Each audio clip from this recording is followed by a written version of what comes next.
معروف صحافی اور تجزیہ کار نصرت جاوید نے کہا ہے کہ عمران خان کی جانب سے قومی اسمبلی سے استعفوں کے باوجود ایسا لگتا ہے کہ موجودہ حکومت اپنی میعاد پوری کرے گی اور اب وقت سے پہلے نئے الیکشن کا کوئی امکان نہیں۔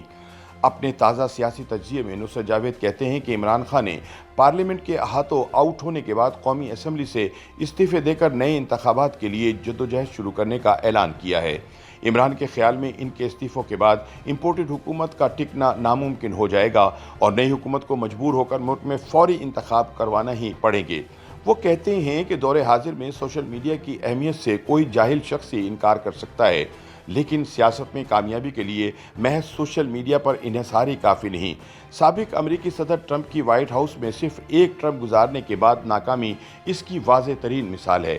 اسے ایک ایسے شخص نے شکست سے دوچار کیا جو سوشل میڈیا سے عموماً دور رہتا ہے، پرانی وضع کا سیاستدان ہے، برجستہ گفتگو کرتے ہوئے بسا اوقات بونگیاں بھی مار جاتا ہے اپنے اہداف کے حصول کے لیے، مگر بنیادی طور پر سیاسی حربوں پر ہی تکیہ کرتا ہے۔ جو بائیڈن اپنے طویل سیاسی تجربے کی بنیاد پر یہ حقیقت جبلی طور پر جانتا ہے کہ سوشل میڈیا بنیادی طور پر چسکا فروشی ہے۔ اس کے ماہرانہ استعمال کے ذریعے اگرچہ سیاستدان اپنے لیے جنونی مداحین کا ایک گروہ بھی تیار کر سکتا ہے، یہ گروہ اپنے دیوتا کی ہر بات سر جھکائے تسلیم کر لیتا ہے، اس کی بات سے اختلاف کرنے والوں کو حقارت سے بکاؤ وغیرہ بھی قرار دیتا ہے۔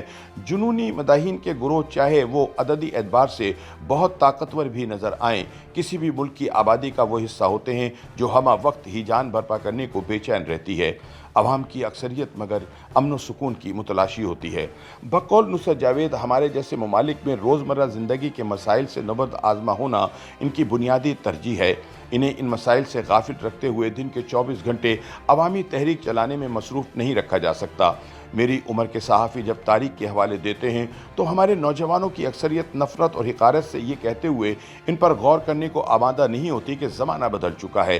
زمانہ واقعتاً بدل چکا ہے، بدل جانے کے باوجود وہ مگر جمود کا شکار نہیں ہوا۔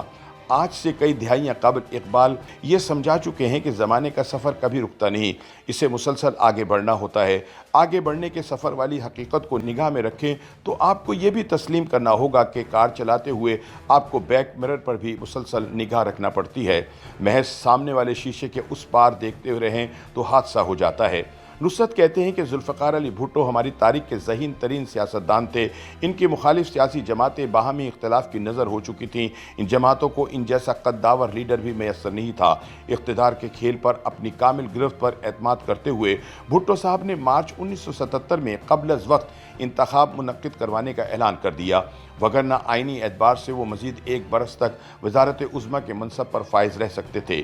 ان کی جانب سے انتخاب کا اعلان ہوتے ہی باہمی اختلافات میں بٹی اپوزیشن جماعتیں راتوں رات پاکستان قومی اتحاد نامی تنظیم میں یکجا ہو گئیں۔ ان جماعتوں میں 3 بڑی مذہبی جماعتوں کے علاوہ اصغر خان جیسے لبرل اور ولی خان جیسے سیکولر اور قوم پرست حامی بھی شامل تھے۔ بظاہر 9 ستاروں والا اتحاد بھانمتی کا کنبہ نظر آتا تھا۔ مارچ میں ہوئے انتخاب کو تاہم دھاندلی زدہ قرار دیتے ہوئے مذکورہ اتحاد نے نظام مصطفیٰ والی تحریک چلا دی۔ ریاستی جبر کا بھرپور استعمال اسے قابو میں لانے میں ناکام رہا۔ بالآخر ملک کو خانہ جنگی سے بچانے کے لیے منطق پیش کرتے ہوئے 4 جولائی 1977 کی رات جنرل ضیاء الحق نے مارشل لا لگا دیا۔ اگرچہ نئے انتخابات 90 روز کے دوران کروانے کا وعدہ بھی کیا، 90 روز کا وعدہ کرتے ہوئے جنرل ضیاء اور ان کے ساتھیوں کو یقین تھا کہ اب کی بار صاف ستھرے انتخاب ہوئے تو کوئی ایک جماعت بھرپور اکثریت حاصل نہیں کر پائے گی۔ مارشل لا کے نفاذ کے محض 2 ماہ بعد ذوالفقار علی بھٹو 1977 کے ستمبر میں لاہور آئے تو اس شہر میں ان کے استقبال کے لیے عوام کا حیران کن ہجوم سڑکوں پر امڈ آیا۔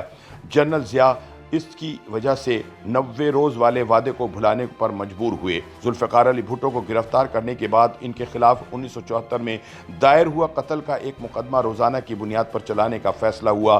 اس کے علاوہ پہلے احتساب پھر انتخاب کا راگ بھی الاپا گیا۔ بالآخر 4 اپریل 1979 کی صبح بھٹو صاحب تختہ دار پر لٹکا دیے گئے۔